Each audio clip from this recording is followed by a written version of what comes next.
Hey everybody, thanks for listening to the El Toro's podcast, exclusively now on Anchor.fm. If you haven't heard about Anchor, it's the easiest way to make a podcast. Here, let me explain. It's free. There's creation tools that allow you to record and edit your podcast right from your phone or computer. Anchor will distribute your podcast for you so it can be heard on things like Spotify, Apple Podcasts, and many more. You can also make money from your podcast, which is always a plus, with no minimum listenership. And it's everything you need to make a podcast right at your fingertips and in one place. I can't believe it took me this long to switch over to Anchor.fm, but I couldn't be happier now.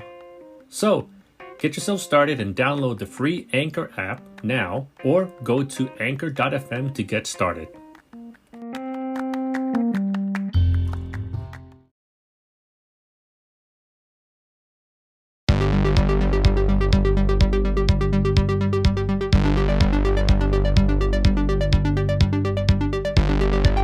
Welcome everyone to episode 14 of the Capital Wrestling Podcast. I'm your host, Sean O'Brien. You can find us here every Wednesday afternoon at 12 o'clock at soundcloud.com/eltors podcast. Recently we had tickets are actually on sale for the July 29th show. Capital Wrestling is coming off their June 3rd show, and about 10 sets of TV tapings that are going to be airing starting this Saturday live at 6:05 on the GFQ network. You can follow us on Twitter at Capital Wrestling without the G, and you can follow me on Twitter at Sean Neutron. Now, the aforementioned show, there's lots that went down on it, plenty to get to, and lots of stuff that happened backstage, with whether it was interviews and just interactions. But now, what we're going to do is tonight we're going to talk to two guys who were a key part of the show. Later on we're going to talk to the 5-star stud Joey Ace. But first we're going to talk to a man who might know from OVW, Nova Pro Wrestling, VCW, the CWF Mid-Atlantic. He was trained by Rip Rogers, comes by way of Boca Raton, Florida. He is the career ender, Timmy Danger. How's it going, Timmy? Oh, fantastic as always, Sean. Yeah, I don't want to give you do you justice with a perfect intro, so I'm trying to get better at it every time. Well, you got my hometown right, so you're on a leg up on a lot of announcers. So good for you here tonight. Yeah, if you get Boca Raton wrong, I don't know. For me that's pretty basic, but I guess like you said, some announcers are prone to screwing it up. Oh, I've heard Boca Raton, Baca Raton. I've heard from Florida. So to get it right is you're definitely a step up tonight. You're so far so good. There we go. Awesome. I'm glad to hear that. But how have you been, man? I'm good, man. I'm doing very well. Happy to be here tonight. Yeah, I mean, I'm definitely happy to have you, and obviously we've talked in the past, and, whether it's the Squared Circle Sound Off, my other venture, or the Capital Wrestling Podcast, definitely been meaning to get you on here to talk. Podcast? I have about 7 podcasts or something like that. How come this is the first one I'm on? How come I haven't not been on all 7? I wanted to make sure I was ready for you. I want to make sure my skills were at a good level, so I didn't mess everything up the first time. All right, fair enough. No, but, obviously there's a lot that went on this weekend, and we're going to get to that in a little bit. But, first I'd like to get the fans to get to know you a little bit and, your beginnings, your inspirations, influences, all that stuff. You told me you've been wrestling since 2005? Yeah, I broke in 2005 here at beautiful Richmond, Virginia. I broke in, kind of started off the way a lot of people do, man. I started off doing a lot of quote-unquote bitch work for a local promotion. I was doing a lot of flyering and ring crew, and I don't even say bitch work. That's kind of a negative tone to that, but, You had to pay your dues. Like the, I remember before I was even trained, I told them I wanted to get involved, and they said, well, can you hand some flyers out? And I was like, hell yeah. My first job in wrestling was I did sound. I wasn't the sound guy per se. I did not install any speakers or anything like that. I just had a CD of the theme music, and I would press play and pause and next and skip. And I was already nervous as hell even doing that. So yeah, that's how I started. Yeah, I mean, the first time you do anything, whether it's even something basic, you don't want to screw it up. You don't want to be the reason people go, what the hell? Well, that's the details to the music, but, you know, I mean, I know you've been to a lot of wrestling shows in your time. Yeah. There's nothing worse than when, you know, they screw up somebody's music, or, you know, someone's supposed to be a surprise, let's say, and they play his music, you know? Or you see someone come to the ring and the song, and they hit stop all of a sudden, or they're still in the ring for way too long with the music playing. Yeah, I mean, it's a very small feature, but, you know, it's a... People notice. Sometimes the music's playing while someone's trying to cut a promo, and you're like, this is awkward. Yes, exactly. But, you know, what got you into that in terms of, you know, I guess you had to scratch the itch and eventually get in the ring. What really influenced you to do that? Well, what influenced me was, like, I never really... it was something, I was like a lot of people, you know, I wanted to do it, but I never knew how. Because, I mean, I started in the 2000s, and I know that's not that long ago, but still it was a little bit different, as in, you know, there wasn't like a whole lot of wrestling schools back then. Mm-hmm. And being a complete outsider to wrestling, I was always afraid that if I went to wrestling school, quote unquote, back then, it would have been kind of like the like an AWA, like let's do 1,000 squats in the snow. Yeah. Deal, you know what I'm saying?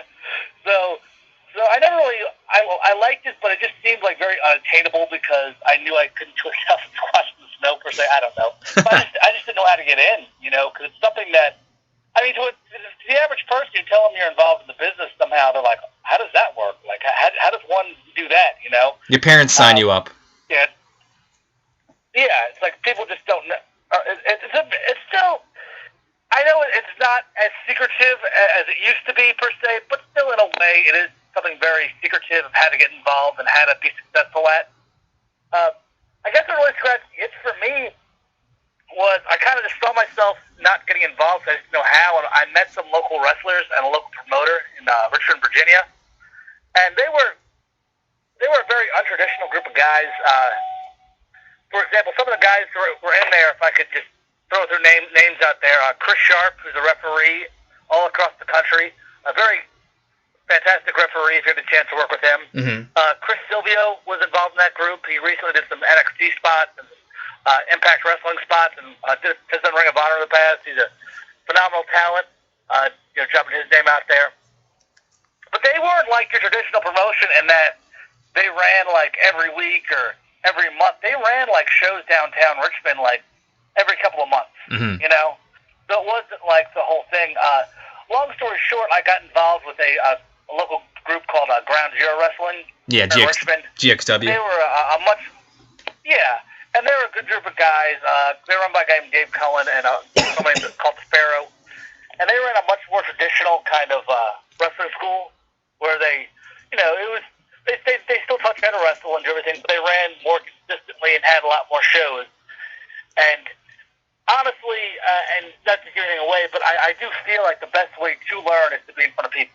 Yeah. You know, I don't have much experience to say this, but it's kind of like if you're in a band and you and your buddies are playing music and you like what you have, you really don't know how good it is till you play it in front of people at gigs. Yeah. No, I mean I've done open mic comedy before, and so you can tell a joke a million times and think it's hilarious, and even to your friends, but until you're in front of that crowd, and you'll find out if it's good or not.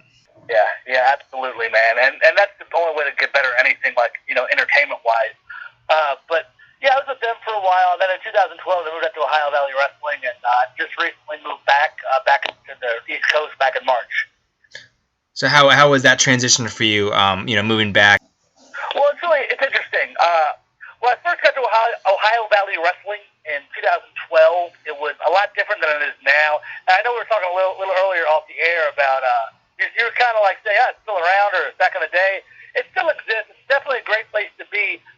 It's of course gone through its kind of phases. Mm-hmm. Like, of course, everyone's very familiar with back in the mid 2000s when, you know, they had the guys like John Cena there and Randy Orton. Batista, Brock Lesnar. Yes, and it was the WWE's developmental system. Yeah. However, even when I got there, it was TNA's developmental system, and while it was a lot different from back when it was like that, it still had a lot of guys that could learn from, and it was guys like Al Snow was right in the TV show. Rob Terry was there. Crimson was there. They're two great competitors. Rockstar Spud. Guys of that nature. were on weekly TV every week, and you learned how to work television, work the cameras. You had to learn from great minds like Danny Davis. Also, my trainer, the hustler Rip Rogers, who's just, in my opinion, a genius when it comes to pro wrestling. Yeah. As far as me moving here and moving back, I had left OVW a few years ago, and I was working the independent circuit out in Indiana and Kentucky and around that area. To me, the main difference, there's a huge difference between being in Virginia and being in Louisville as far as wrestling goes, and they both have their pros and their cons. A big pro for living out there is there's so many promotions out there. Like, you go to Indiana, for example, there's a building called the Arena in Jeffersonville, Indiana, and about five feds run out of that building. And it's very rare to find that somewhere else. You know, where there's a building that like 5 people run out of. A lot of the time, if there's a promotion and a building, one promotion runs out of it, people get hot about it. Like, that's my building. What are you doing? You know what I'm saying? Yeah. It was cool because there were so many places to work and learn and be in front of people. But the flip side to that is sometimes because there's so many promotions and so much, the talent kind of runs thin. And sometimes you'll be in the ring with some guys, or you'll be on a show with some guys who maybe need a little bit more training. Yeah. You know? And I feel like out here, it's been a lot less shows. Like, it's a little bit harder it's a lot harder to wrestle 4 nights a week in Virginia. But I do feel like a lot of the promotions I've been working at on the weekend have been a lot of great quality shows and a lot of great quality talent that I wasn't really around within Indiana. Not to say the talent isn't good out there, because a lot of great talent out there, but I feel like some of the shows I've been on here have had it's a bit more quality than quantity. Yeah, and I know that like running Saturday and Sunday shows is usually kind of rare for promotions because it's kind of hard for some reason for people to get to those shows. Usually, a lot of times you see them like Friday nights. Exactly. You know, like some of the Nova Pro shows I've been on have been like fantastic talent on that show. And TW's been Atlantic as well. VCW, some really, really good talent, you know, and it's kind of. And Capital Wrestling, of course, that's the reason we're here. Oh, of course, yeah. This is the Capital Wrestling Podcast, but we will touch on that a little bit later on. We just want to continue to flesh out your career and all the places you've been, people you've met, all that kind of stuff. Absolutely. Lots of talent. I mean, they're a lot more prominent these days, in terms of finding wrestling schools and places to train and places to wrestle. It's not as, I guess, difficult as that was back in the day, right? It's not, and I think because of social media, I mean, you can go on social media now, and let's say Twitter, and you can, there's someone giving advice about wrestling somehow, where maybe 30 years ago that was unheard of. Yeah. Someone is giving out free wrestling advice about anything, like, and I'm even saying guys like Rip, for example. You'll have guys like Mass Veteran giving advice, or somebody just giving wrestling advice, and that would have been unheard of back in like the 80s or the 90s.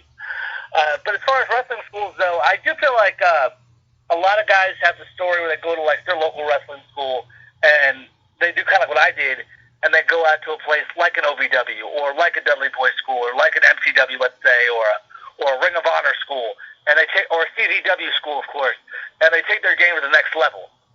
So while it is a lot more accessible, there still is there's always going to be that level of school that's better than, say, Jim Bob's Pro Wrestling, And like I said, I think a lot of guys have that story, and like even though the cream always rises to the top. Well, the biggest thing I've noticed is like persistence. Some guys will come into a friend or a few friends, and then all of a sudden that guy's by himself. And years later he realizes, I was the one who wanted it. Really, the other ones were kind of just maybe it was like a trend or a wannabe dream.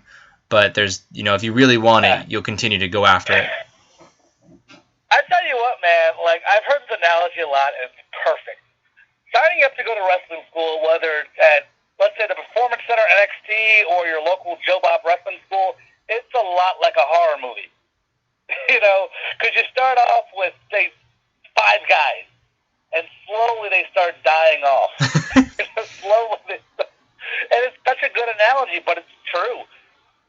Yeah, I mean, that's a great analogy.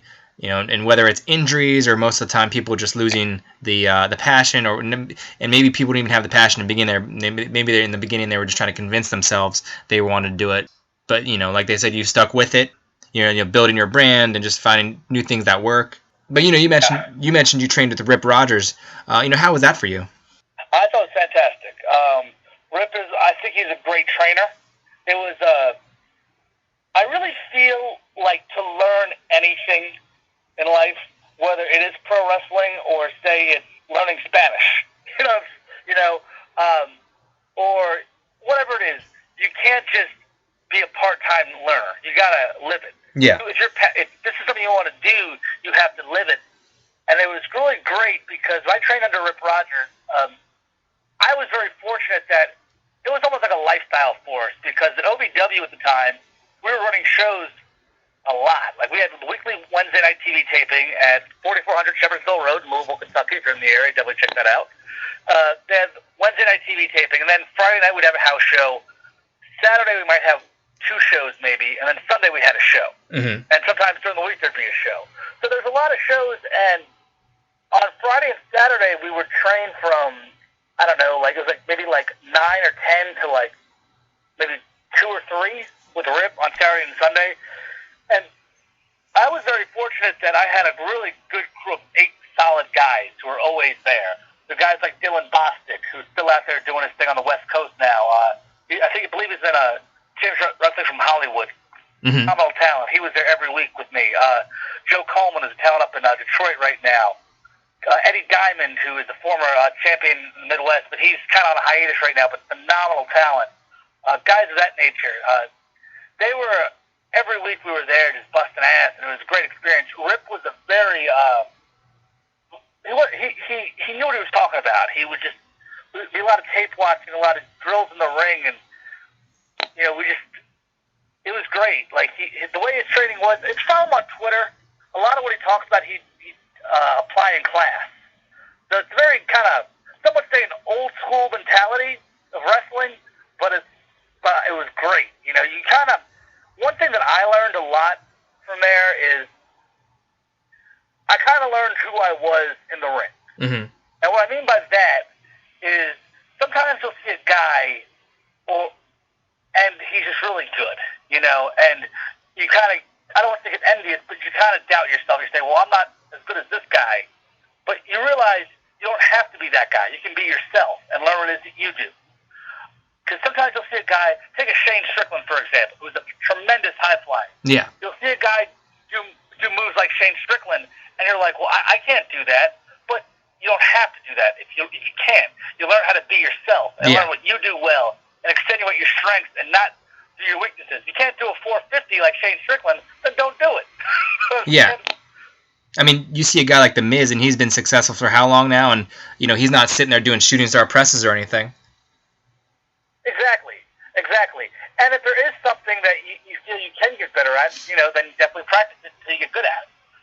But I really learned who I was in the ring, and you learn how to be confident in your ability. Mm-hmm. I felt through his training. What was, the biggest, I guess, a memorable quote you remember him saying? Oh, you're fucking rotten.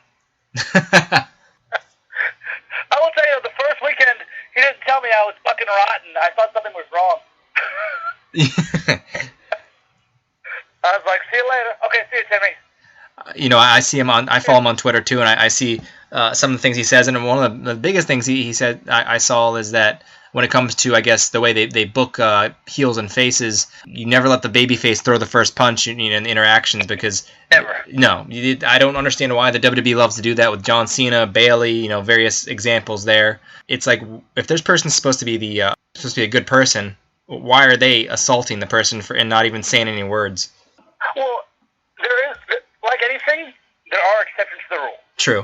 And one thing I will say here is I was a babyface out in Indiana for a while at a promotion, and I was in a feud with a guy. It was a weekly promotion that ran every Saturday afternoon, and me and this guy had a feud, and it culminated in a street fight. So he came out first, I came out second, hit the ring, started throwing punches. In a case like that, acceptable. You know what I'm saying? But absolutely, I think in a normal match, I agree with that 100%. I mean, I always feel that baby faces should have some sort of a verbal comeback or something, or some sort of level, like show that they're thinking instead of just relying on action constantly. I got you. But if you put sugar in my gas tank, better believe I'm punching you in the mouth. Yeah, no, exactly. I mean, if you're provoked and stuff's going on, yeah, of course. I guess now that brings us to Capital Wrestling. And how did you become a part of Capital Wrestling? What interested you with the promotion? I've known Marcus Dowling for a long time. First time I met Marcus Dowling is actually kind of a funny story. Mm-hmm. There used to be a promotion called Kaida Pro up in Northern Virginia. I don't know if you're familiar with that, being from Virginia. He mentioned it talking to him before, but I'd never heard of it before. Well, at the time I was a manager, and I was managing a guy named the Pharaoh. Yeah. And the Pharaoh was booked on the Kaida Pro show. And I left the promoter, Jimmy Z, at the show. He said, hey, we'd asked if I could manage the Pharaoh that night, because that was our act at the time. And he told me, no, we don't use managers. There's not enough space at ringside. So I said, fair enough, I'll just hang out, whatever, right? And 2 matches in, here comes Marcus managing somebody. And I'm like, oh, get the fuck out of here. You could have just said no, dude. Yeah, exactly. It's... But I thought that was funny. That's how I met him. I thought it was funny. He did a great job that night. Marcus was a great manager back in the day. And I got to know him really well about 2011. Him and I, there's a promotion called it's called Fusion Wrestling. It was NWA Fusion at the time, but it's Fusion. They run in Virginia. Yeah. Towards around Central Virginia. Preston Quinn, Mark Rivera, and those gentlemen do a tremendous job there. But back in those days, they had an internet show called Meltdown. And Marcus and I were the commentary team for a while. Mm-hmm. And we had a lot of fun together, man. Everyone loved us working together. It was always a good time. He was he was the color guy. I was the play-by-play. Mm-hmm. It was a lot of fun, man. It was that's how we got to know each other really well. And I know he had stopped wrestling, stopped being in the business for a while. Then he told me he was doing this thing called Capital Wrestling, and I wanted to be involved, and I was like, hey, let's do it. Yeah, and what are your thoughts in general about the roster, before he became a part of it? I don't got a lot of good talent on the roster. Like I said, sometimes lately I've been finding myself a lot more quality than quantity, per se. Yeah. And some of the guys in the show, I think very highly of his talent. John Kerman, I'm a big fan of. Preston Quinn, I've always been a huge fan of. Guys of that nature. Bobby Shields, Joey Ace, even Joe Keys, those guys, tremendous talent. Even the Perfect Strangers this weekend, a great tag team. A lot of really solid talent on the roster, up and down. Really not a weak link in that chain. And the more I think about it, between the first show and the second show, I mean, there was tons of growth.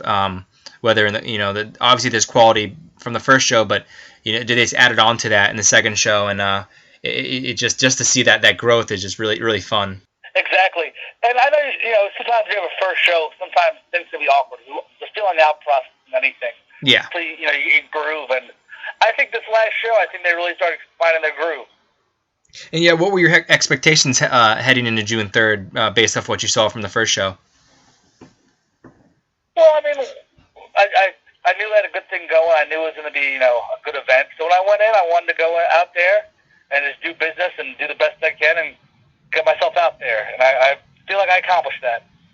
Yeah, and at least this time it wasn't frigid, inside the arena or the Cathedral. Oh, yeah, absolutely. But the first show, you cut a promo with Neil Sharkey. What message did you want to get across? What did you want fans to take away from that? I want them to know who I am and why I'm there. Mm-hmm. Anything. That I'm here in Capital Wrestling. I'm not messing around. I'm here to go to the top. Now, how long have you been working with Neil Sharkey? I had met Neil in 2005. I met Neil in 2005, and Neil's been around since the 90s. Yeah. I kind of feel like Neil, I've always said this, has been kind of like, maybe like an unsung hero in a lot of ways, because he's helped out a lot of great talent, and a lot of people don't realize that. Mm-hmm. For example, he managed Preston Quinn a lot in the past. Also managed Chris Silvio a lot in the past. Paradise, who works production at TNA now, did a lot of work with him. Did a lot of work with Mickey James. Did a lot of work with a lot of people. And I feel like never really outside of Virginia got the credit he kind of deserved. Mm-hmm. You know, and type of guy who breaking in the business really, if he saw something in you, he always took you aside and helps you out. And there's a lot of guys who won't do that. So Neil really took a lot of guys under, including myself, and really helped me out a whole lot. Now Capital Wrestling working together, really killing it, you know, and really has a good chemistry and a good vibe. And, you know, nothing but good things going to happen. He's been managing me at a lot of places right now.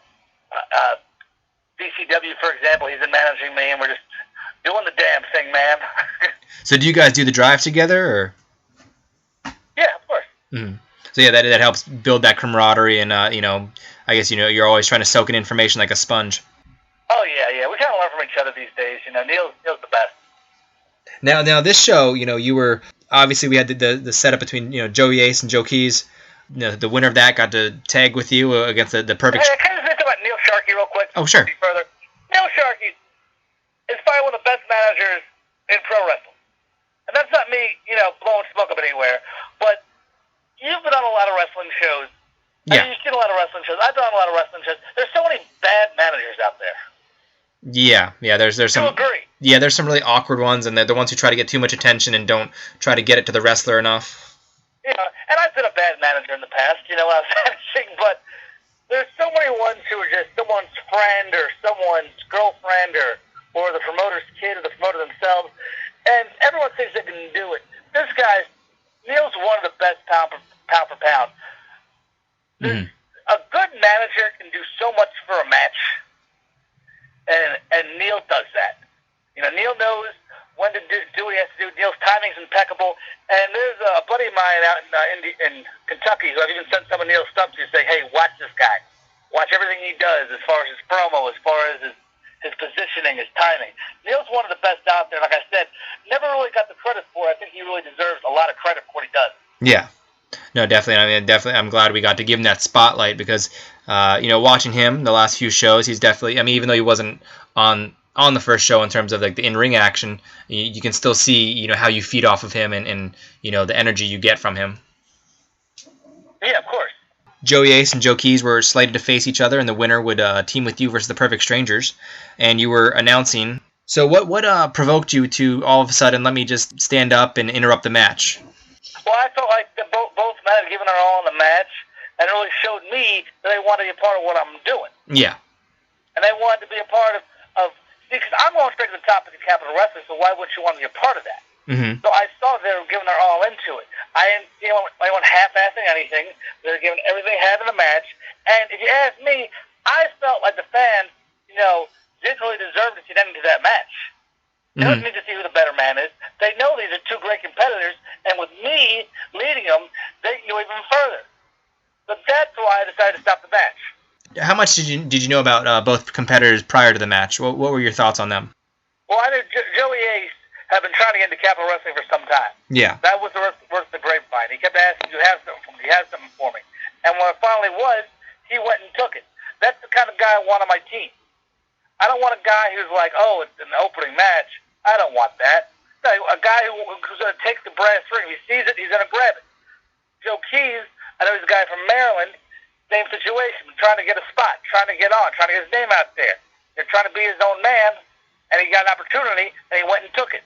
Like I said, wasn't like, I don't know if that's for me, I'm going to stay home and eat nachos or something. That guy went out there and did it.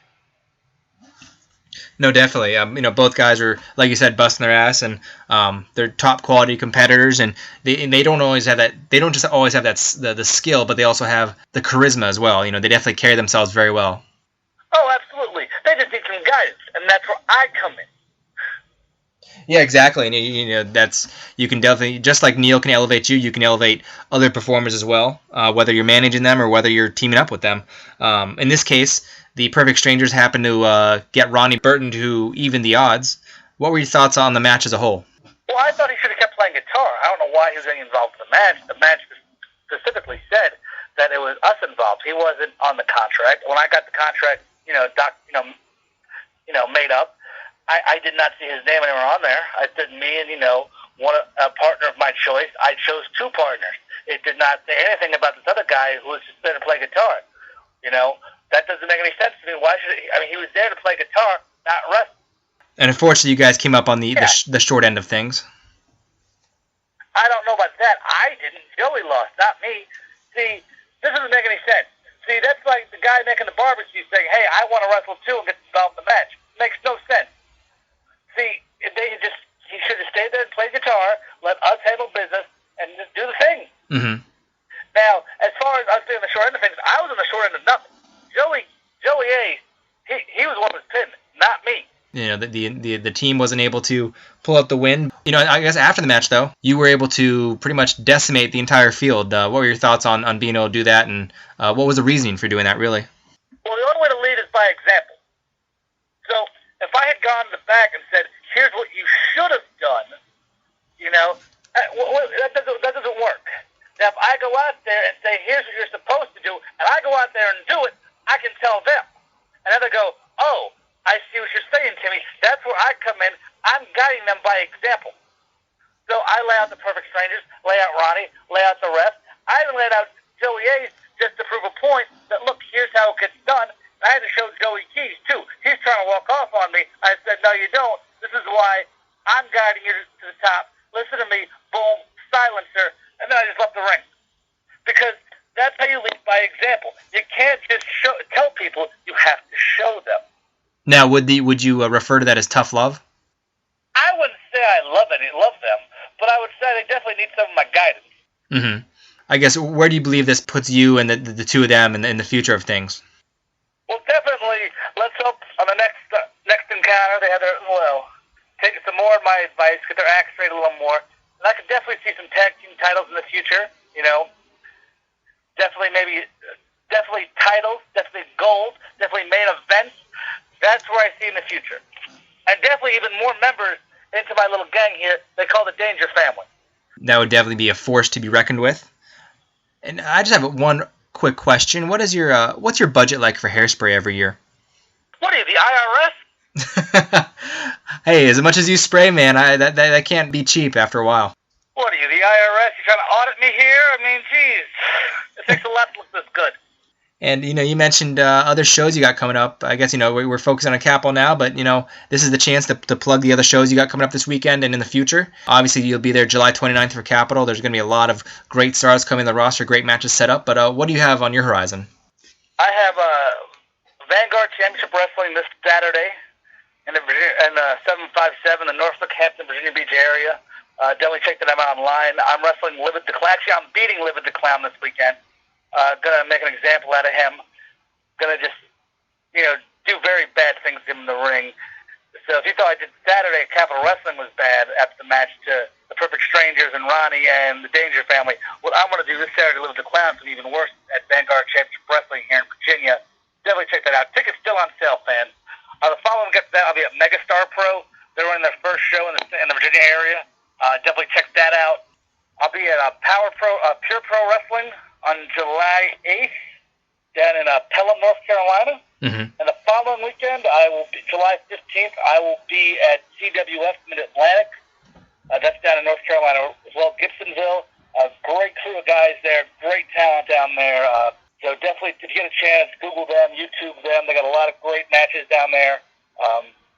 And of course, I'll be at Nova Pro in July. Will not be there this weekend because of my obligations to beat up Live the Clown and dominate in DCW, which will be a great show. Shannon Moore will be in the house for that show. But I will be back at Nova Pro in July and in August. So definitely keep your eyes and ears open for that. And you do have a new T-shirt on sale. Is that on sale online or just at shows? Yeah, I have 4 T-shirts available. I have two career ender shirts. A pretty basic Timmy Danger one. The new one is the Timmy Danger, Boca Raton, Florida. Shout out to my boy Derek Anderson. He's from the Golden Squeegee here in Richmond, Virginia. Definitely hooking it up with all the merchandise out here. Definitely a great guy to go. If you have T-shirts made, definitely hit up Derek Anderson, Golden Squeegee here in Richmond. That shirt is actually a spoof of the band Biohazard. Yeah. So if you ever, if you're familiar with that. Yeah. But yeah, definitely. If you're trying to get a hold of some merchandise from me, I'm very easy to contact. I am on Facebook, Timmy Danger. I accept most every friend request unless you're a really suspicious-looking girl. Yeah, unless you're a suspicious. You know what I'm talking about. Yeah, unless you're a suspicious-looking girl or a guy who took 9 profile pictures of the same one. Yes.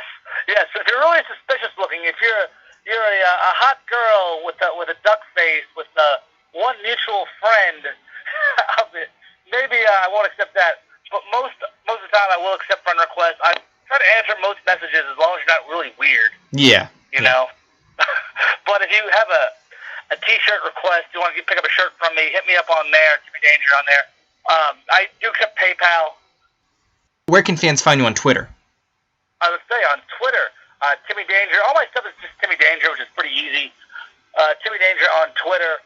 I'm a lot more active on there than I used to be. I kind of have my spouts of activeness on there, but lately I've been pretty active. A lot of Simpsons quote retweets, but nevertheless, I am active on there. You give me a follow. Also, Instagram. I'm very active on Instagram. Timmy Danger on Instagram as well. And that's really it. I don't have really any other social media that I mess with besides those. Those are kind of the big 3 anyway. That's just one I'm missing. Yeah, I mean, I don't know. You know any that I'm missing? In my opinion, when you get to Snapchat, I don't do that at all myself, so I feel that's a little bit too much. And people have their face in front of their phones enough as it is. You got people doing these Instagram stories, Facebook stories. I mean, they made a joke that Excel has stories. I think there's just too many stories these days. I am on Snapchat, but I'm not very active on that either. I kind of got it just to get it. Yeah. So I don't really feel like there's a big demand for me with the dog filter. Yeah, no, I think you're good. I think you're set.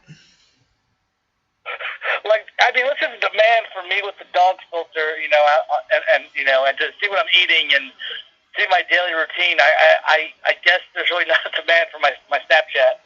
No. But nevertheless, I do invite anyone to follow me on Twitter at Timmy Danger, on Instagram at Timmy Danger, and on Facebook Timmy Danger. Like I said, I only post wrestling stuff, so it's nothing overly personal. But I will say, if I start getting a lot of game requests, I do delete people. Oh God, those are what is that stupid game? Candy Crush. Candy Crush. Yeah, my girlfriend loves that stuff. I'm not a fan of Candy Crush, but when it comes to my feeling is if you want to play games, get an Xbox, whatever. But Facebook is not the place. And I must say, I told you, Sarah, your girlfriend is the most supportive girlfriend I've seen in a while. She's at every show with you, watching, having a good time. I've seen so many girlfriends in the past too that their arms crossed on their phone. So. Oh well, yeah. She really appreciated that compliment. She definitely took that as high praise from the one and the only Timmy Danger. So thank you very much for that. Well, yeah, man. We've all seen it. I've seen a lot of events, man. I've been to minor league baseball games where I've seen girlfriend with her legs crossed, on the phone. Yeah. Yeah, it's actually pretty funny because the first time when I was at the first Capital show, I was interviewing Mike Law, and the picture was taken by John McClarty, and you can see her on her phone, but she was just playing her game because, so it's kind of funny when you see her like that because somebody's like, oh, she's probably bored. I'm like, no, she was having a good time. She just did, obviously she can't really contribute much at that point. Funny to see nonetheless, but she had a great time. She loved watching the entire thing, and I think her favorite moment was when you laid out the refs. That's her favorite thing is seeing refs get laid out. That's ironic because that was my favorite moment too. Oh, wow. Well, it was definitely, it surprised me, and I enjoyed it, and I'm sure everyone in attendance also had a great time. And once again, we want to thank you for coming on the show tonight, man, and it's talking all sorts of, whether it's Capital, your career, all sorts of things, man. It was great.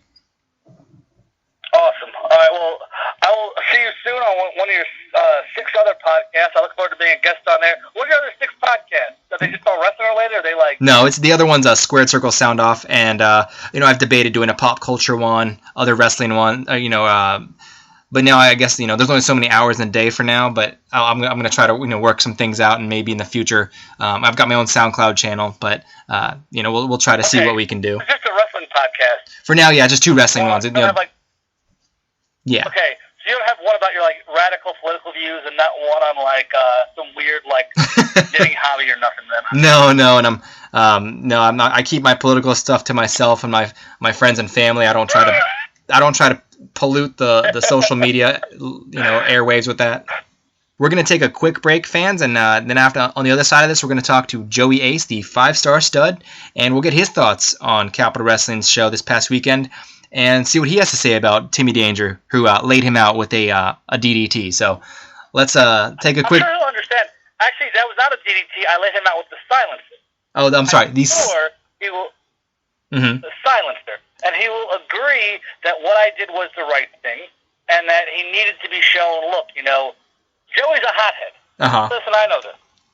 Okay, and sometimes he gets ahead of himself, and I had to show him that, hey, calm down. You lost the match. You blew this for us. Here's what happened, and I'm sure he will understand. Well, I'm definitely going to have to ask him his thoughts on that, and we'll get his thoughts on that on the other side of this, but take a quick break, and we'll be right back.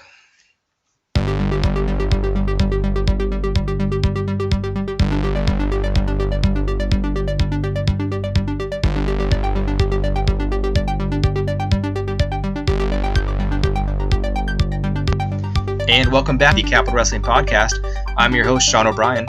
You can find us here every Wednesday afternoon at 12 o'clock at soundcloud.com/LTorsPodcast. Follow us on Twitter at Capital Wrestling without the G. Follow me on Twitter at Sean Neutron.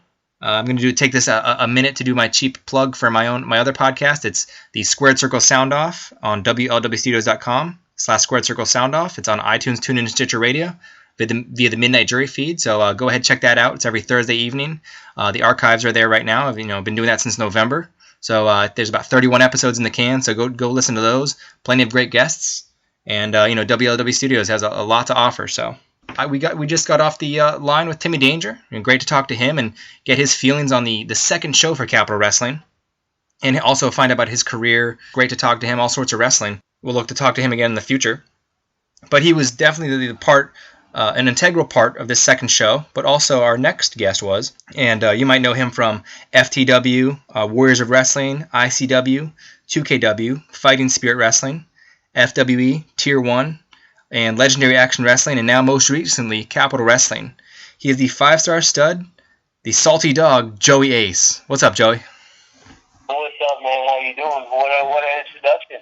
Hey man, I just try to get them all so I can make you sound as great as possible, because I know you're just, after meeting you and seeing you wrestle and seeing your promos leading up to the event, you definitely have the it factor. So.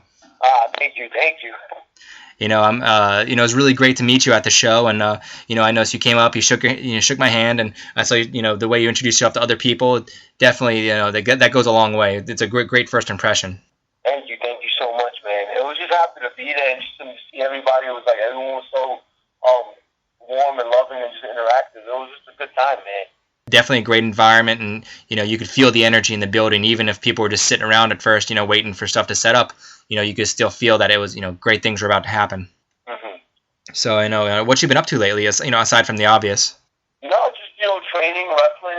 That's pretty much about it. I'm living a little boring life. I don't really do much other than that. And now it's summertime, so now it's like the beaches are open in New York City. So, do some of that stuff. But normally I'm a trainer. That's my real life. That, hanging out with my wife and hanging out with my dog and my cat.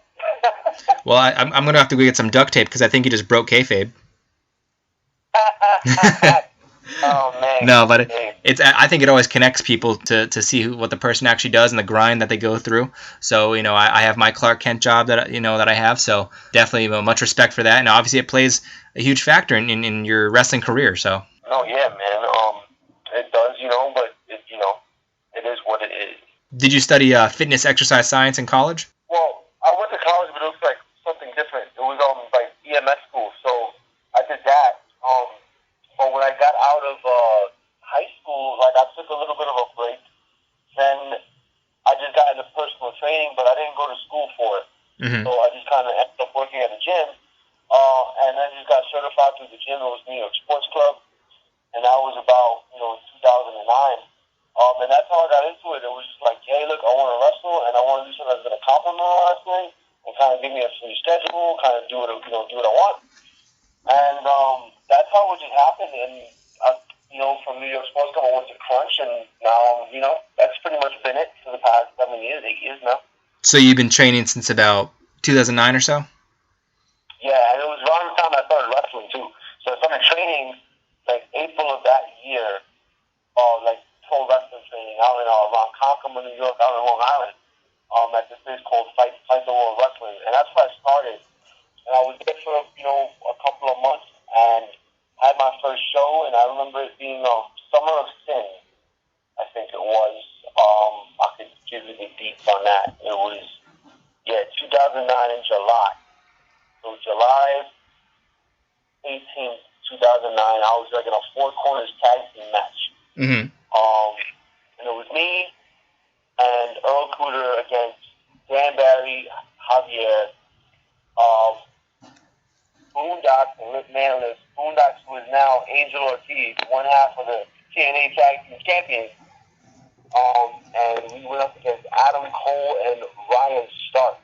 And Adam Cole from Ring of Honor, Adam Cole. Yeah. Yeah, I mean, so what how did you, I guess, get the urge to, or the sense of urgency to want to start training? Well, it was more like, it hit me, I was watching AJ Styles and Christopher Daniels.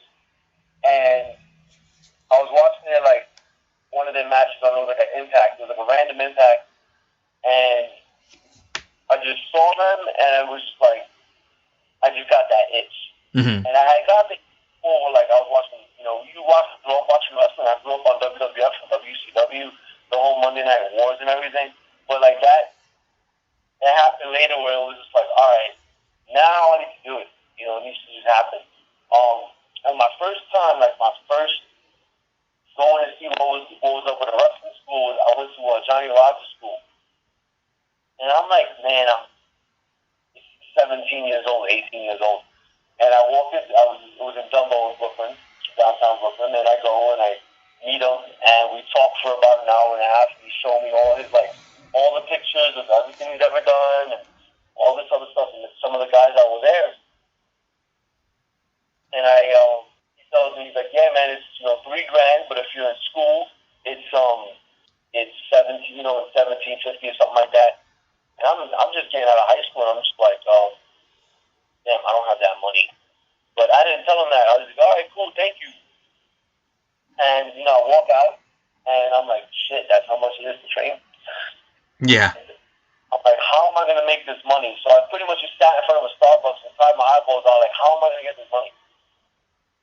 So I just continued to work, and I was thinking about how I was going to make it and everything. And a friend of mine calls me up and says, they're doing something in Long Island, do you want to go check it out? I was how far is that? He's it's about an hour and change from Penn Station. I'm you know what? Screw it, let's go. And it was my friend Matt and this other kid named Chris.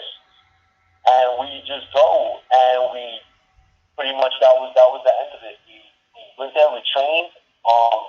They were if you want to come down, we got some guys from the city that are also coming down, so you can ride with them. And I'm all right, cool, so I'll be here next week, Monday, whatever day. Yeah, they come on Tuesdays. All right, cool. So I came Tuesday, I met them, and it was Angel Ortiz, and there was the other kid, Joey, who was Lit Manlips, and they were there, and, we met, we hit it off, and for maybe about a couple of years, we were doing a Tuesday, Thursday night drive, and it was about 60 miles from Midtown, 60 miles there, 60 miles coming back, and I remember them, they worked in a bookstore, I was a trainer, and that's what every couple of days we was going out there, putting in some gas, putting in some tolls, some food and everything, and some training dues and all that. And that's how I got started. And did you have an athletic background before you got into wrestling? None. All I did was if I could play tag. I didn't grow up playing any particular sport. I grew up in the Lower East Side and in Canarsie in Brooklyn. So all we did was either I was with the art crew when I was growing up. They would just kind of hang around, play with their guitars, and watch wrestling. The first gym I ever went into was this place called the Battery Club in Brooklyn, and my friend was come work out, and I'm yeah, well, that's how you get girls. So I just wanted to be jacked. So, that's how it started. I went to the gym, and I was skinny, I was 130 pounds. And then, the more I worked out, the more weight I put on and everything, and started to do everything right. And then that was, that was it. It was all right, cool. But that's all the athletic background I did. I played street football, street baseball, stickball, handball, all that city stuff. I played, but I was never in an organized team. And you were never on a high school team or anything? No. The funny thing was that my high school did have a wrestling team. So I I go to like see what was going on with the team, and we were always losing, and there was no weight class that I could get into because I was too small. Yeah. So it was like a weight like the smallest weight class was like 100 pounds, and I was like, I'm not going down there. I'm skinny as it is. Yeah. The next one was like a heavyweight, and I'm like, yeah, I'm not making it to that weight. I can't eat that much. So how difficult was it to get to like your current build that you're at right now? Well, I'm at like 175. It took me just a lot of eating. But over time, it was just like, okay, I shot up to like 185, but I didn't like the way I looked, and I didn't like the way I felt. So like I was kind of slow around the ring. I was slower, getting like, just like I was like no wind. I was out of gas, like, halfway through. So I started to just make changes in my diet, and it was like, all right, I'm not gonna eat, I'll go out and eat fast food, go out and eat pizza. Then it kind of like changed around. I was like, all right, I can't do that. I'm just start making my food at home. I was doing a lot of supplements also that time, so I got bigger, but I didn't necessarily like the way I looked. Yeah. So. And I mean, you can look as ripped and as jacked as you want, but there's a difference between looking like that way and also being able to perform in the ring. Yeah. There's like a whole different, like, in-ring cardio is wholly different from any kind of cardio. You can't. It's like you have to be in the ring and train in the ring for that. You can't kind of do things outside to mimic. You can kind of get some of it, but you just got to be in there to do it, Yeah, I mean, I suppose you could be in basic condition, and able to do, but it's like you said, it's not the exact same thing. No, yeah. What kind of dietary changes did you make? What are your diet like these days in terms of, do you do like meal preparation and stuff like that? Yeah, so like meal prep, I get up at like 4 in the morning every day. Wow. So, my wife kind of sets me up on a plan where like she'll make so like I'll have maybe, I don't weigh out on my food. I don't go that crazy, but it's usually like there's a brown rice or white rice with like some kind of meat. If it's chicken, ground beef, turkey, veggies in the morning, probably about 6 eggs, turkey, bacon, maybe like some kind of ham or stuff like that, a yogurt, or coffee. But usually I'm like brain dead that early, so like I'll have like coffee. But I used to do where I would put like a lot of cream, have sugar in my coffee. Now I just do it black. So black coffee, I try to get about maybe 180 to 200 grams of protein a day. Mm-hmm. Try to keep my calories around 3 to 4,000 calories. And try to just keep my fats below my body weight and my carbs below my body weight, but it's hard. Yeah, I mean, I just envisioned you when you said weighing and stuff out, like, you don't do that, but kind of like Salt Bae, like sprinkling everything out like perfectly. No, yeah, man. Weighing things out, that's like, my wife did that when she was competing, when she was doing her own like fitness competition. Yeah. And I was like, that's nuts. Like, you're there, you're subtracting, you're adding, you're like taking things out, the Tupperware weighs, it's crazy. I was like, that's too much. You can't, you feel like you... do that, what was that? It's like you feel like you can't even enjoy food at that point. No, it's just fuel, and at times now I'm like, I want to go enjoy something and not eat it, and then I feel bloated, and like I'm like, oh, it's horrible. Yeah, exactly. Was your wife? Yeah. Does she do training as well in terms of like? Does she have a trainer? No, it was all her. She had like coaches when she was doing her comps and stuff like that. Oh, gotcha. But not like really like hardcore. She just did it all on her own.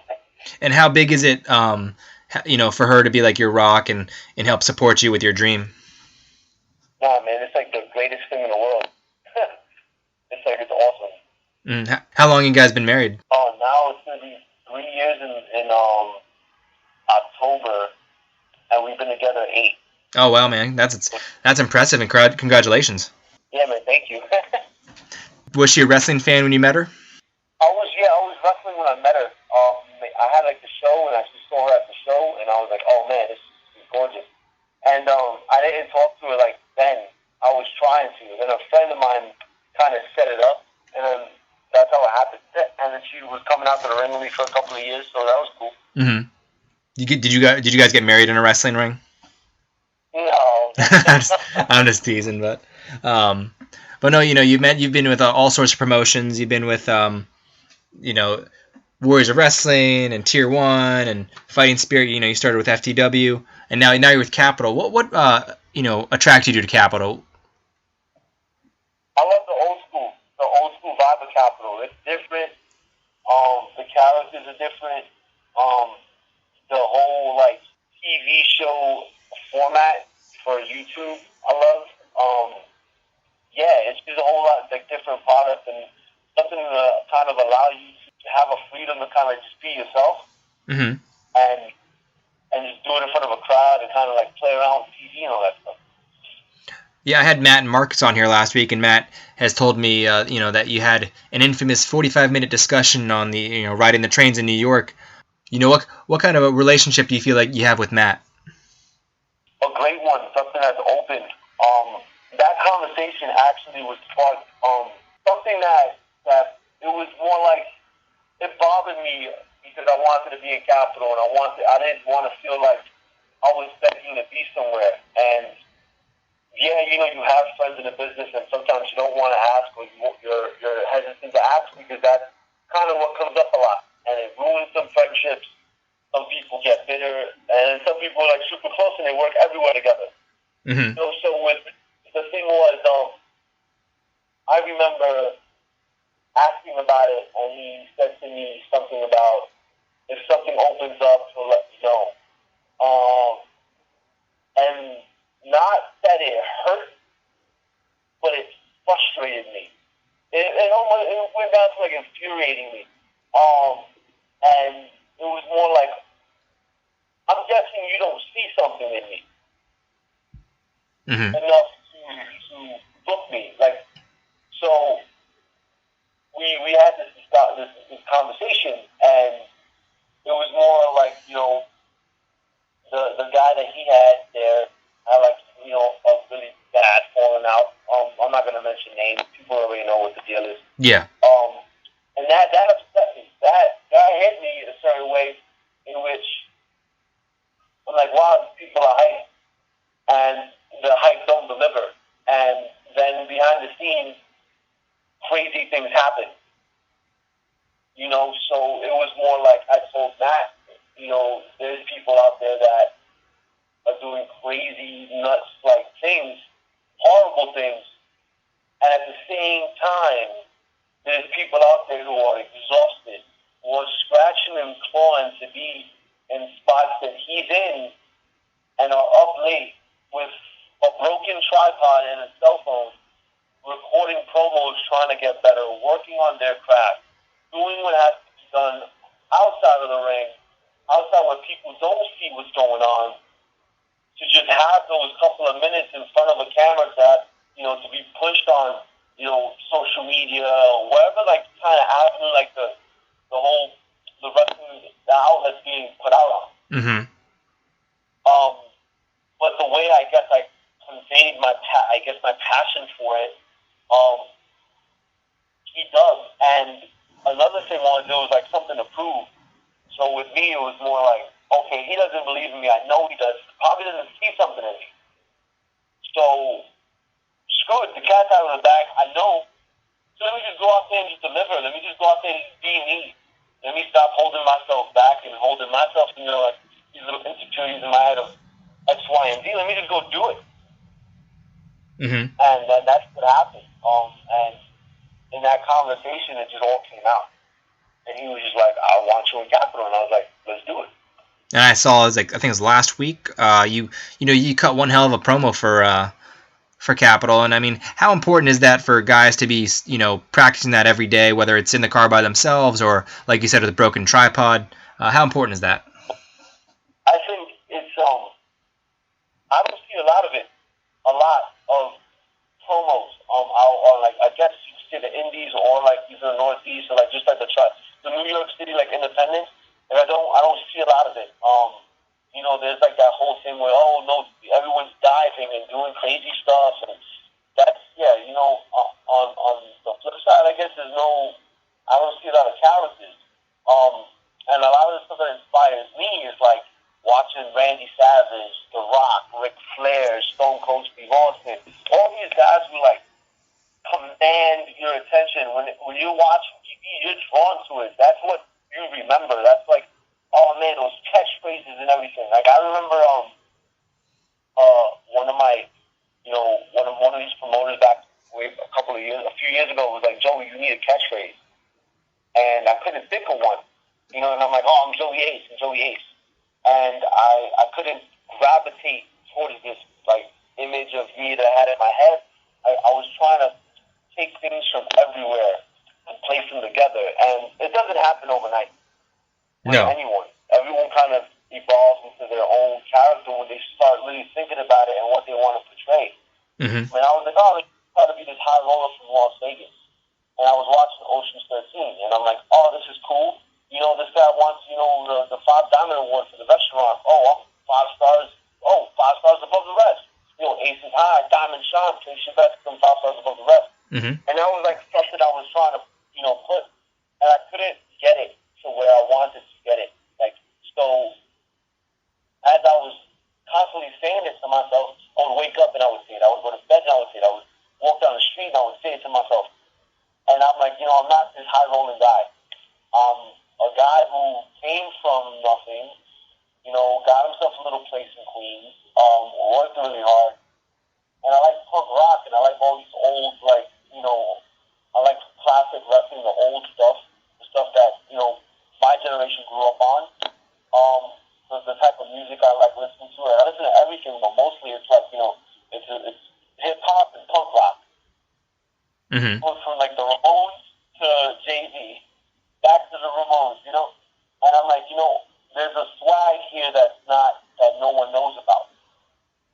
And then as I watch like old stuff, I kind of get more ideas, and that's how the promos start to come out. And I try to convey like emotion, so I don't write really much down anymore. I used to. Now I just kind of think about what I'm doing. Okay, let me put some feeling into it, and let me make it in under a minute. Mm-hmm. And whatever kind of comes out, it comes out in the way that I react to the reaction of the other guy. Yeah. I can say a bunch of things, and you can listen to it, and you can watch it, and oh, damn, this guy comes to the camera, and this is stealing. So I'm not really reading anything. I'm just going about what I feel, and then I throw my catchphrases in there, and they kind of just flow in.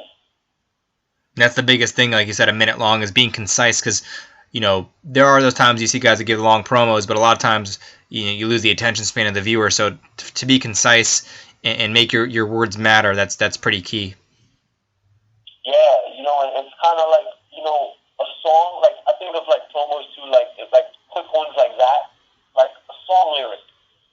People always remember, like, the beginning to a song or, like, the lyric of a song. And they always hum that. They don't really hum the other stuff. They hum the big thing. So if I can cut a promo in a minute, and you can remember the ending or you can remember the beginning, I'm good. Mm-hmm. All right, cool. Yeah. I'll put out the show, put out this and this, and if you can remember like hard stop and elbow drop and the hashtag please special stop for the rest, then I'm good. I'm like yes. Yeah, the biggest thing is you left an impression. And even like you said, your inspiration being like the Las Vegas High Roller and Ocean's 13. I mean, that's definitely a unique inspiration, because a lot of those movies have that vibe to it where you're just cool, and even like obviously Ocean's 11, Ocean's 12. They just like they're doing something pretty sneaky, but they're being suave about it. Not saying you're sneaky. Vibe that those movies have, it's really cool to be able to portray that into your wrestling style. No, yeah, man, definitely. That's what I try to do. So. And I've seen you in person this week wrestle, and that's the first time I'd seen your wrestling, whether on video or in person. And you definitely have a very crisp and smooth style to you. What do you attribute that to? Training a lot, being in the ring, and like watching my work. Like, so go home, and I study my stuff, and I'm like, oh, I didn't like that. Let me change that around. I didn't like the way I did this. So things like that. Like, I just try to like really look at like, okay, I didn't like the way that landed. I didn't like the way I did that. Let me fix this. Let me, So I take notes. Mm-hmm. So it's like, all right, being a student of the game, yeah, I can watch, Savage. I can watch X, Y, and Z and figure out how they work their thing. But I can also watch myself. Mm-hmm. Watch the way my footing was. Oh, I didn't like the way I ran this. I didn't like the way I did this. The way my headlock looks. The way I punched them. I didn't like. So I kind of go on that, and I'm like, all right, let let me make these tweaks. And then I go, when I wrestle, when I train, I kind of record what I'm doing. Then I watch it back. Oh, I didn't like that. I didn't like this. Oh, that looks really good. Maybe I should keep that. Make life simple. Oh, take less steps here and there. You know. Yeah, like you said, you're always a student of the game. So, I think when I was talking to Timmy earlier, he mentioned being a sponge and being able to, incorporate things at all times. So that's definitely a huge aspect. Yeah, and you gotta you get some older guys in the locker room, ask them for advice. See what they say, see what they tell you. Obviously, you're not going to use everything they say. You may not like it. It may not work for you. Everyone has like a flavor. One person likes chocolate, the other one likes vanilla. So I think a lot of the young guys get caught up with, he said this, he said that, and it's like, no, take what works, put it in your pocket, discard what doesn't work for you, and see. It's just advice. Exactly, like you said, it's up to you to make that decision. You make the executive decisions, and it's not like someone's making those decisions for you. And if they are, then you're in trouble. Exactly. And you also have, I guess, a nickname, the Salty Dog. Where does that come from? Oh man, the Salty Dog. So it was more like I was hanging out with a couple of friends, and it was more like, oh, Joe, you're just really salty. Because it's like, you get into this rush of you're doing your shows, and no one in life is going to hand you anything. No one is going to look out for you. So you got to go out there and get some of it yourself. And there were times where, I messed up, and like, oh, damn, I lost that opportunity. Or times where, like, God, they had missed the opportunity. Or times where, like, I'm like, damn, you only get one, and you get upset. And a friend of my cousin was like, dude, you're just being salty. I'm like, nah, man, like, leave me alone. And he's like, you're as salty as your dog right now. And it was like, what? Yeah. He was like, think about it. And another friend of mine was like, I love it, bro. You should just be salty. And then it started to click. And then I was doing a seminar with Jamie Noble, and I'm in the ring, and he's talking about how guys, when they go through their trial matches and stuff like that, they act like there's a crowd there, and it's kind of just cold. You just go out there and do it. And he was just like, sometimes you got to be salty with it. Like, just go in there and go at it. And it clicked. It was just like, yeah, he's right. Just go with what you feel. As I started to do that, it started working for me. I felt people started to gravitate more to that than me just being, trying to be the 5-star stud. It was like, nah. We like the salty part. We like you angry. We like you pissed off. We like you wanting to take what you think you deserve or what's yours, and those opportunities, that's what we want to see. That's what we want to hear out of you. And that's kind of like where it came out, just being, feeling like you're underutilized maybe, feeling like, and you're trying to just kick down doors and make opportunities for yourself. And that was one of those, like, those door kickers for me, I guess. Is that where you began incorporating the Salt Bay elbow drop? Yeah. So I used to do a blockbuster, and I wasn't feeling that as much. And I was like, this I don't really dig too much. And I'm like, you know what? I want to keep it simple. I don't want to do some kind of crazy. I want to do something where I can hit it. And I did and I was like, you know what? I'm gonna do an elbow drop. And it worked. I dug it. Mm-hmm. And yeah, I mean that was very entertaining to see. I even got a video of it, and I managed to post on Instagram today with a collection of photos. So this is a cheap plug for my own Instagram at Sean Neutron. If you guys aren't following, get with it for plenty of terrible jokes and wrestling. So I mean, great wrestling, but terrible jokes. No, but we're going to touch on that show. And what were your thoughts on the roster heading into Capital Wrestling this past Saturday? I dug it. I loved them. Everybody was so cool, so great to work with. Yeah, it was just a lot of different characters. Mm-hmm. That's what I loved about it. And there was a lot of guys that I worked with too, and I'm friends with. It was really cool to just see them and hang out with them, and and just jive. and just have fun. That's what it was. It was just like a fun atmosphere. I dug it. I dug going into like an old church. You walk into one corner, you see guys putting up, really old, like just like an exhibit of old wrestling, like pictures and like drawings that they drawn. And then you go on the right, you look to your right, you have like guys making pulled pork sandwiches and ribs. I think it was awesome. And then you got a live band playing, and a live band guys, the actual professional wrestler too, that's wrestling on the show. It was like, what more could you ask for? Yeah, like what was the when you walk into the cathedral, the cathedral itself, what kind of effect did that have on you? Oh man, it was like happiness. It was like, this is great. Like I was like, Matt Ryan's bringing all of this together, and this is amazing. This is the way it should feel. Because you go into some places and it's just like, everyone's tense, everyone's uneasy, everyone's, barely shaking hands, and it's like, And then you go into some places like this, and it was just like, this is great. This is awesome. So that was the feeling. I was like, wow, this is great. This is going to be special. This is going to be cool. So. And it definitely has quite the atmosphere to it, and adds an element to, like, when you see the photos of the show, it definitely stands out. Oh no, yeah, man, it's different. I was showing a few friends of mine. They were like, "Oh, did you guys wrestle in a church?" I'm like, "Yeah." Like, that's so cool.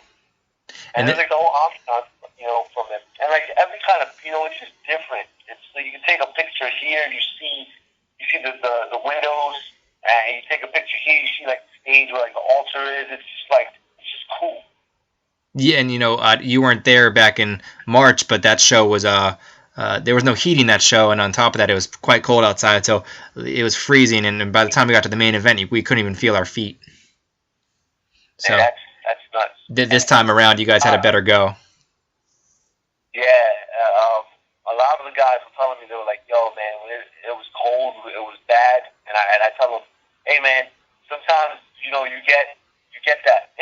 You get some places are hot, some places are cold, some places, have AC, some don't. It is what it is. Yeah, you got to make the best of it. Yep.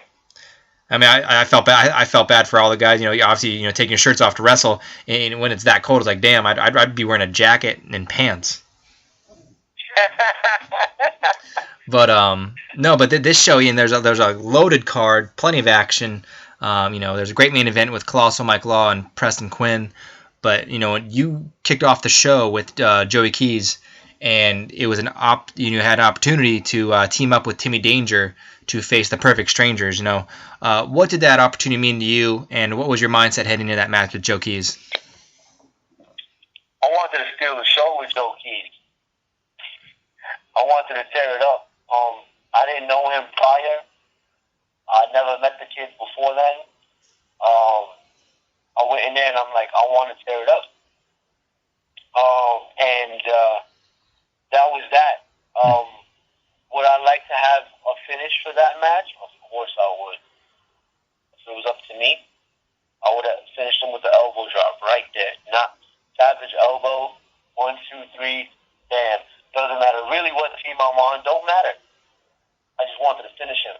Now the fact that, Timmy Danger comes out and interferes and says, "Hey guys, we want you both." Like, what?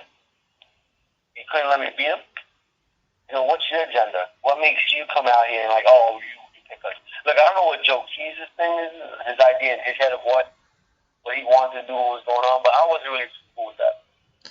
So you didn't, but like when I talked to Timmy, he said that it was he saw both guys grinding it out and proving their worth and showing that you really wanted to be a part of his team. So you don't take any flattery by the fact that he liked what he saw in both of you? No, not really. See, the thing when I came into town, yeah, like in my thought process was,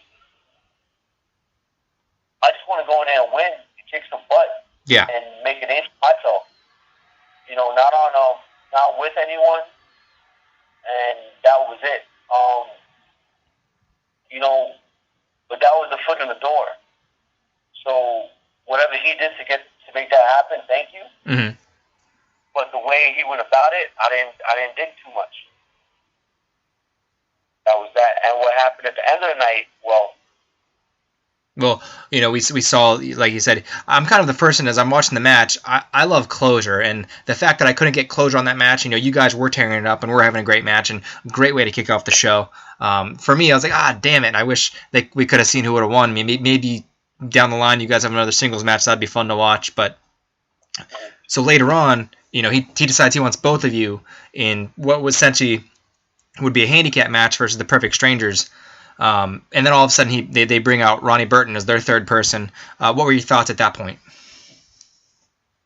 Business just picked up. Mm-hmm. Burton's a strong dude. You can see it. He's a strong dude. He's a big dude, yeah.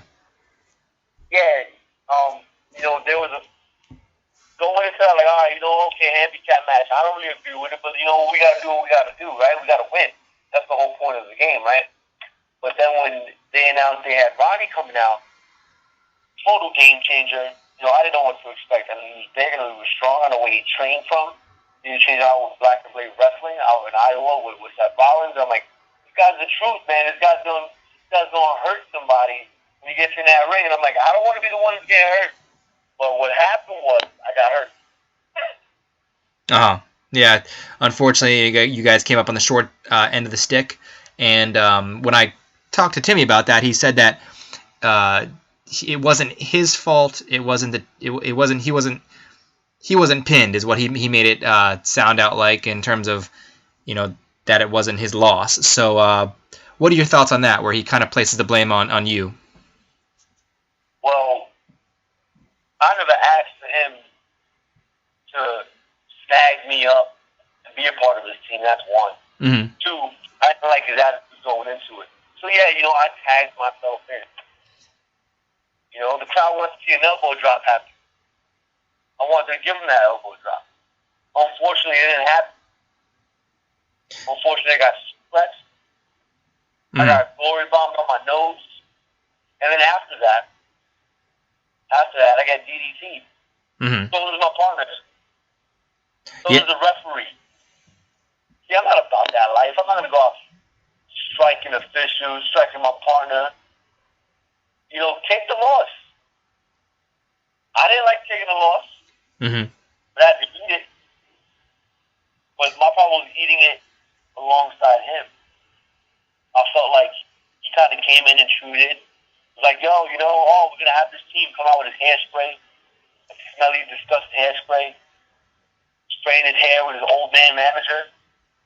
No, man, I wasn't digging that too much. Now, when he used the hairspray on you guys to kind of dub you in a way, what were I guess you were a little bit repulsed by that?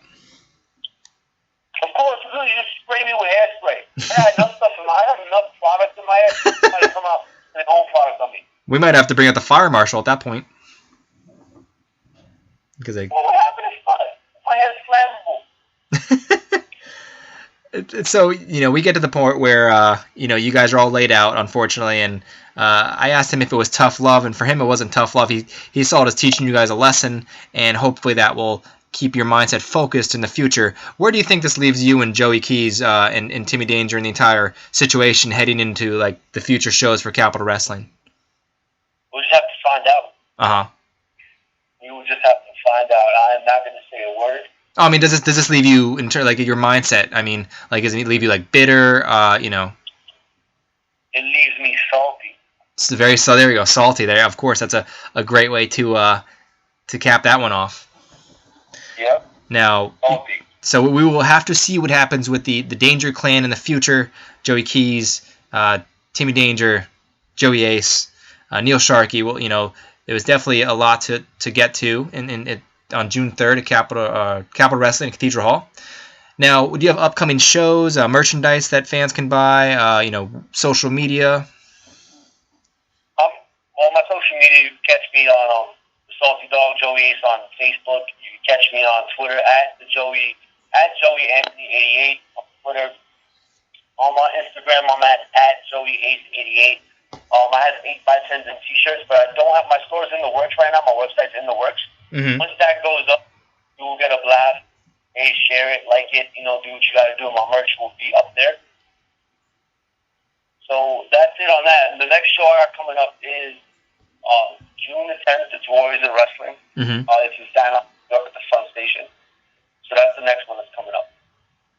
Awesome. And and we'll see you at the July 29th Capital show. There have been some matches announced for that already, so there's definitely going to be a lot of another electric feel to that show, and we will be excited to see you perform. We're not sure in what capacity just yet, but we will definitely be seeing you there. Oh, I can't wait to be there. Thank you. No, my pleasure, man. And honestly, it was great, an honor to meet you last weekend and get to talk to you and have you on today. And you definitely could, like that promo I said, you could, you definitely cross that fourth wall. I felt your passion today for the business and for Capital Wrestling. And just really, really fun to talk to you and pick your brain and just see a young, hungry guy who has no ceiling and all the potential in the world. Thank you so much. Thank you. My pleasure, man. And like I said, follow him on social media, and you can, he has 8x10s and T-shirts. And next week, actually, we're going to be talking to the voices of Capital Wrestling, Harry Turjanian and Stephen James. They are our announced team here, and each and every week you can catch them on Saturday nights at 6:05 on GFQ Network. And they are just two very knowledgeable, passionate guys about the business, about Capital Wrestling, low-key guys who are very humble. And we'll get to talk to them next week and at the same time, so that'll be a nice little three-way conversation. And you could catch that at soundcloud.com/ElTorresPodcast. You can follow us on Twitter at Capital Wrestling without the G. You can follow me on Twitter at Sean Neutron. And, catch us your next Wednesday afternoon, 12 o'clock. We look forward to that and plenty of guests in the future. So catch us here next week. That's it for this week's show.